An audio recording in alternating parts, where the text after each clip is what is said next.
আসসালামু আলাইকুম। আজকে আমরা নতুন একটা ক্লাস নিয়ে আসছি। আজকের ক্লাসটা বেসিক্যালি হচ্ছে আমাদের এই যে তোমার ব্রেক স্টেটমেন্টের উপর। তো তোমরা যারা সি প্রোগ্রামিং করছো তারা হয়তোবা এটা ব্রেক স্টেটমেন্ট ইউজ করছো যখন তুমি একটা ফর লুপ ইউজ করছো। ফর লুপের মাঝখানে তুমি একটা ব্রেক স্টেটমেন্ট দেখবা।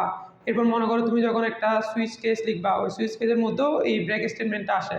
তো ব্রেক স্টেটমেন্টের কাজটা কি, মানে এটা আমরা কেন ইউজ করি, এটা আজকে আমরা বিস্তারিত দেখবো। তো সবাইকে অনুরোধ রইল ক্লাসটা শেষ পর্যন্ত দেখার জন্য। তো দেখো ব্রেক স্টেটমেন্ট, ব্রেক একটা হচ্ছে কিওয়ার্ড এবং এটা আমরা সাধারণত এভাবে লিখি, স্মল লেটারে লিখি ব্রেক, এভাবে লিখি আমরা। হ্যাঁ, তো ব্রেক স্টেটমেন্টটা বেসিক্যালি ইউজ হয় দুইটা জায়গায়। একটা হচ্ছে লুপের মধ্যে, লুপ, এবং আরেকটা ইউজ হয় হচ্ছে তোমার ইয়াতে কেসে। আমরা যখন কেস স্টেটমেন্ট লিখি তখন এই দুই জায়গায় বেসিক্যালি আমরা ব্রেকটা ইউজ করি।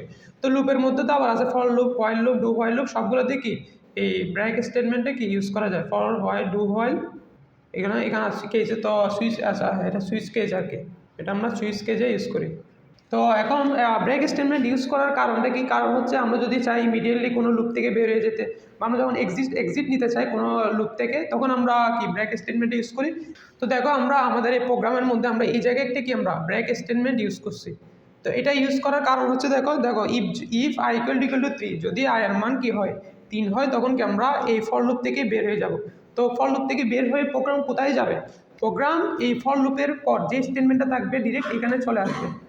মানে আমাদের ফর লুপের পর এই যে দেখো আমরা ব্রেক স্টেটমেন্ট ইউজ করছি, ব্রেক স্টেটমেন্ট ইউজ করলে কি হবে, ইমিডিয়েটলি এই লুপের মধ্যে আর থাকবে না। এই যে আমাদের ফর লুপটা আছে, এই লুপের এই যে বডিটা, এই যে বডি কি বেরে চলে আসবে, এই বডির বাইরে চলে এসে যে স্টেটমেন্টটা থাকবে ওইটা কি এক্সিকিউট করবে। তো এখন আসো আমরা এই প্রোগ্রামটা কি করি, এটা আমরা লাইন বাই লাইন কম্পাইল করে দেখি কিভাবে ব্রেক স্টেটমেন্ট এখানে কাজ করতেছে। দেখো if I is equal to 1 এবং কি আই লেস দেন 5 এবং আই প্লাস প্লাস, এটা হইতেছে আমাদের কি ফর লুপের ইনিশিয়ালাইজেশন, এটা আমাদের কন্ডিশন, এটা আমাদের কি ইনক্রিমেন্ট। এখন দেখো ফর লুপের integer I is equal to 1 মানে ইনিশিয়ালাইজ করছি আমরা কি আইকে আমরা ইনিশিয়ালাইজ করছি 1 দিয়ে, এবং আই কি আই অবশ্যই আই এর মান যেহেতু 1 এবং 1 কি 1 তো অবশ্যই কি হবে 5 থেকে ছোট হবে।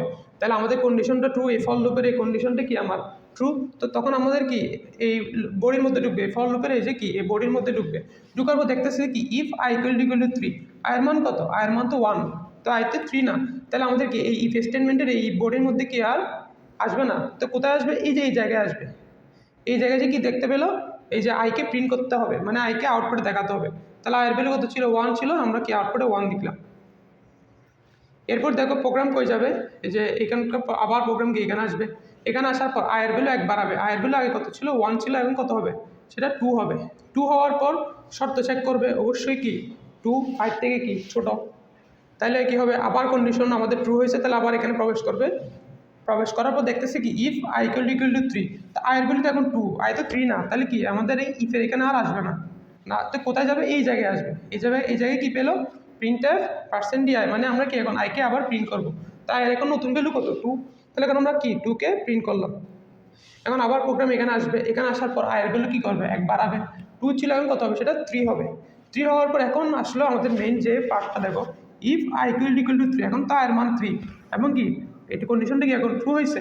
ট্রু হওয়ার পর এই ইফের বডির মধ্যে এখন কি প্রোগ্রামটা এখন কোথায় আসবে, ইফের বডির মধ্যে আসবে। বডির মধ্যে কি লেখা আছে দেখো, লেখা আছে আমাদের কি ব্রেক স্টেটমেন্ট। এটাই আমাদের আজকের যে বিষয়টা ছিল সেটাই ব্রেক স্টেটমেন্ট লেখা। এখন ব্রেক দেখার পর কি হবে, ব্রেক দেখার পর প্রোগ্রাম আমাদের যে লুপটা চলতেছে, এই যে আমাদের এই যে লুপটা চলতেছে ফর লুপ, এই লুপকে ব্রেক করবে, মানে এই লুপের বাইরে চলে আসবে।